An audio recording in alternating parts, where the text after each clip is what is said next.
जब हम भगवान देवाधिदेव महादेव को जल चढ़ाते हैं, उसके 5 अलग अलग तरीके हैं। बहुत सावधानी से सुनना कथा, आपकी और हमारी जिंदगी की सार्थकता को सिद्ध करने वाली कथा। आज पंजाब की इस पवित्र भूमि पर अगर ये प्रसंग निकला है तो इसको आप अगर सुनेंगे तो आपका जीवन सार्थक होगा। शिव जी को 5 तरह से जल चढ़ाने का तरीका है। जैसे पंचामृत होता है, दूध, दही, शहद, घी, शक्कर, ये सब पंचामृत के अंतर्गत आते हैं। उसी तरह शंकर जी को 5 तरह से जल चढ़ाने का क्रम वर्णित किया गया। आप उसको समझेंगे, बहुत सावधानी से समझिएगा। पहला, जल लेकर आए, सीधे डायरेक्ट शंकर भगवान के शिवलिंग पर चढ़ा दिया। ये प्रथम जल का चढ़ाने का तरीका। दूसरा, जहां से पानी बहकर जाता है, जहां से जल बहकर जा रहा है, उसके ठीक विपरीत जल उत्तर में जा रहा है, आप दक्षिण में खड़े होंगे और दक्षिण में खड़े होकर उत्तर की ओर मुख करेंगे और शिव जी को जल समर्पित करेंगे। ये रोग मुक्ति करने वाला है और हमारे रोग पर हमें विजय प्रदान करने वाला। ये जल चढ़ाने का तरीका। एक, सीधे मंदिर में गए, लोटा भरकर जल उठाया, शिव जी को चढ़ा दिया। दूसरा, जल जहाँ से पानी बहता है, शिव जी का चढ़ा हुआ जल जहाँ से बहकर जाता है, उसके ठीक विपरीत में शिव जी का जल इधर जा रहा है तो तुम यहाँ खड़े हो, तुम यहाँ बैठो, यहाँ मत बैठना, यहाँ मत बैठना, इधर बैठो। अगर रोग का निवारण है तो यहाँ बैठकर। तीसरा, अशोक सुंदरी से जल चढ़ाते चढ़ाते शिवलिंग तक लेकर जाना और शंकर भगवान के शिवलिंग पर पूर्ण जल समर्पित करना। ये तीसरा तरीका। ये कार्य की सिद्धता के लिए। हम जब किसी से आस ना लगाकर परमात्मा से विनती करते हैं तो वो विनती करने का तरीका। तीसरा। चौथा, शिव जी पे चढ़ा हुआ जल 5 जगह पर समर्पित करना। गणेश जी, कार्तिकेय, अशोक सुंदरी, शिवलिंग और जलाधारी। ये चौथा क्रम है। जब जिस नारी का, जैसे एक पत्र है, देखिए,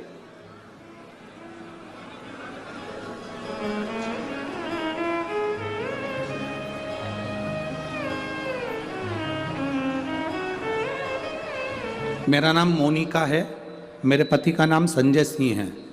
मैं दिल्ली स्वरूप नगर की निवासी हूँ। कहीं बैठी हों तो हाथ हिला सकती हैं। अगर कहीं बैठी हों तो हाथ हिला सकती हैं। मेरा नाम मोनिका है, मेरे पति का नाम संजय सिंह है। मैं दिल्ली स्वरूप नगर की निवासी हूँ। मेरा फ़ोन नंबर ये है। कहीं बैठी हैं? अच्छा, सीढ़ी पर है। ठीक है, आप हाथ हिला दीजिए। श्री शिवाय नमस्तुभ्यम। ठीक है, कैमरे वालों को दिख गया है ना? ठीक है।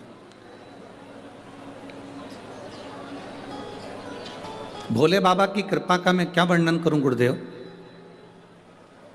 आप जो जल चढ़ाने का तरीका वर्णित करते हो, अगर उसको नियम से धारण करने वाला व्यक्ति होता है तो बाबा सुनता जरूर है। गुरुदेव,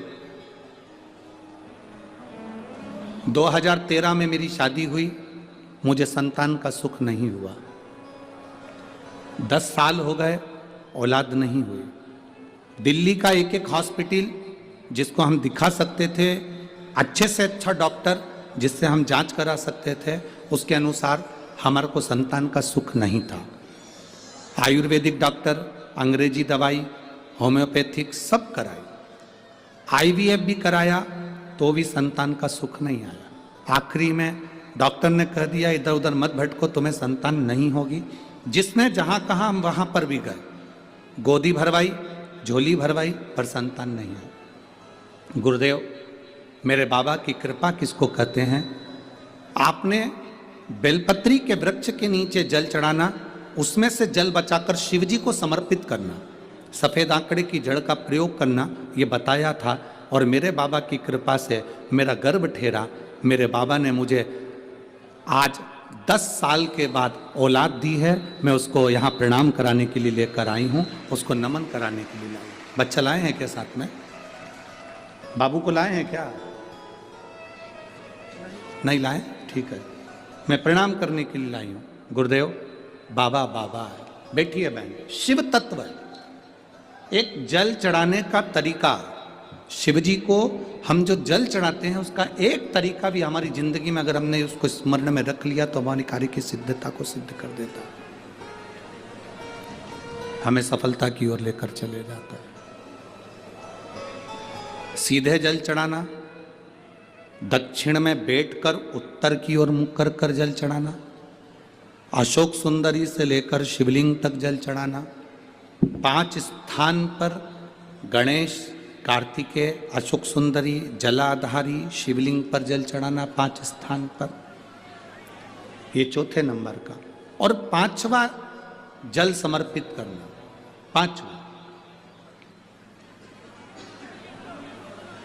5वें नंबर का जल।